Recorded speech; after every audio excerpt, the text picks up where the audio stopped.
आज शेवटचा दिवस आहे अधिवेशनाचा. जे मुद्दे आहेत मांडलेले ते मला असं वाटतं कुठेतरी मार्गी लागले. आज अधिवेशनाचा शेवटचा दिवस आहे. सभागृहामध्ये मराठवाड्यामध्ये आणि विशेष करून जालना जिल्ह्यामध्ये खूप कमी पाऊस पडलेला आहे.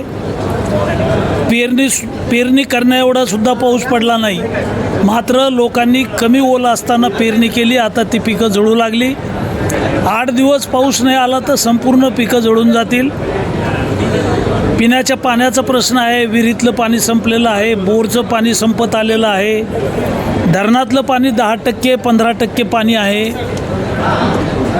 मराठवाड्यातली परिस्थिती चिंताजनक आहे. दुसरीकडं मुंबईमध्ये धुवाधार मुसळधार पाऊस 8 दिवस झाला आणि मराठवाडा कोरडा आहे. त्यामुळं शासनाला काही उपाययोजना कराव्या लागतील. आता पाऊस जरी आला, दुबार पेरणी जरी झाली तर या पिकाला उतार येणार नाही. त्याच्यामुळं मराठवाड्यातल्या शेतकऱ्यांना मदत मिळावी या विषयावर सभागृहामध्ये आम्ही भूमिका मांडलेली आहे. मोठ्या प्रमाणावर यावर्षी मुख्यमंत्री महोदय देवेंद्र फडणवीस साहेबांच्या नेतृत्वात राज्यामध्ये घरकुलं दिलीत. माझ्या एका विधानसभेत 42,000 घरकुलं मंजूर झाली. राज्य सरकारने घरकुलाच्या 3 नवीन योजना आणल्या. देवी अहिल्याबाई होळकर योजना, मोदी आवास योजना, यशवंतराव चव्हाण भटके विमुक्तसाठीची योजना. 42,000 घरं मंजूर झाले. मात्र गट विकास अधिकाऱ्यांनी 5,000 रुपये घेतल्याच्या तक्रारी होत्या. गरीब लोकांकडून शेतकऱ्याकडून विहिरीसाठी 20,000 रुपये घेतले. संदीप पवार नावाच्या BDOच्या विरोधामध्ये आम्ही जिल्ह्यातल्या आमदारांनी विषय लावून धरला आणि त्याची चौकशी करून 15 दिवसाच्या आत निलंबन करू असं आश्वासन ग्रामविकास मंत्र्यांनी दिलेलं आहे. कारण मोफत घरं आहेत गरिबांना. केंद्राची राज्याची घरकुलाच्या मोठ्या प्रमाणावर योजना राबवल्या जातात आणि म्हणून असे भ्रष्ट अधिकारी ज्यांना 50 वर्ष भ्रष्टाचाराची लागण झालेली आहे, सवय झालेली आहे, अशावर कठोर कारवाई झाली पाहिजे. आणि म्हणून चौकशीचं आश्वासन आम्हाला मिळालं आणि त्या गटविकास अधिकाऱ्याला कंपल्सरी रजेवर पाठवलेलं आहे. आंबडच्या तहसीलदारनं मोठ्या प्रमाणावर वाळूचं उत्खनन केलं. कोट्यवधी रुपये त्याच्यामध्ये कमावले आणि त्यांना अँटी करप्शनमध्ये जावं लागलं. या मुद्द्यावरही सभागृहात आम्ही मुद्दा उपस्थित केला होता.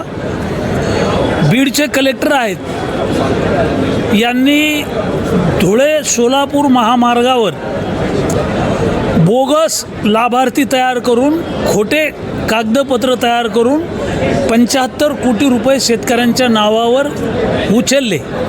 जवळपास 155 आदेश काढले आणि खोटे आदेश काढून बोगस बनावट कागदपत्र तयार करून खोटे खाते खोलून 75 कोटीचा भ्रष्टाचार केला होता. मागच्या अधिवेशनात मी तारांकित प्रश्न लावला, लक्षवेधी लावली.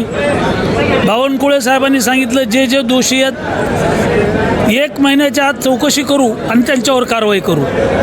जिल्हाधिकाऱ्यांची SIT चौकशी नेमली. 15 दिवसाच्या आत बीडचे कलेक्टर अविनाश पाठक जेलमध्ये गेले. आजही जेलमध्ये आहे. विशेष भूसंपादन अधिकारी जेलमध्ये आहे. महसूल खात्याचे काही अधिकारी जेलमध्ये आहेत. रस्ते ज्यांनी बनवले, बोगस खाते काढायला मदत केली, ते धुळे सोलापूर नॅशनल हायवेचे अधिकारी जेलमध्ये गेलेले आहेत. त्याच्यामुळं जो चुकेल, जो भ्रष्टाचार करेल त्याला क्षमा नाही. अशा प्रकारच्या सभागृहात चर्चा झाल्या.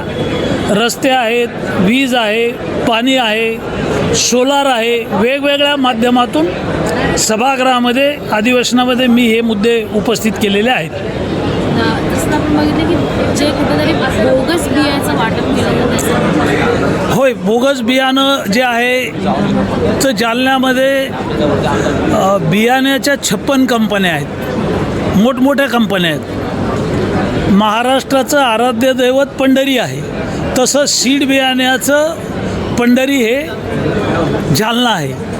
आणि या जालन्यामध्ये या ज्या काही सीड्स कंपन्या आहेत, याच्यातल्या काही सीड्स कंपन्यांनी बोगस खतं तयार केले होते, माती मिश्रित खतं तयार केले होते, त्याच्यावर धाडी टाकल्या होत्या आणि त्या खत कंपन्यांचं परवाना रद्द केला होता. जिथं जिथं आत्ता कुंभारपिंपळगाव नावाच्या गावामध्ये युरियाचं ट्रक पकडलं, त्याच्यावर गुन्हा दाखल झाला. शेतकऱ्यांना चांगलं बियाणं मिळालं पाहिजे, शेतकऱ्यांना चांगली खतं मिळाली पाहिजेत दर्जेदार, शेतकऱ्यांना बँकेनं योग्य कर्ज वाटप केलं पाहिजे. अशा प्रकारचे वेगवेगळे मुद्दे या अधिवेशनात समाधानकारक आम्हाला वेळ मिळाला आणि ते मुद्दे मांडलेले आहेत.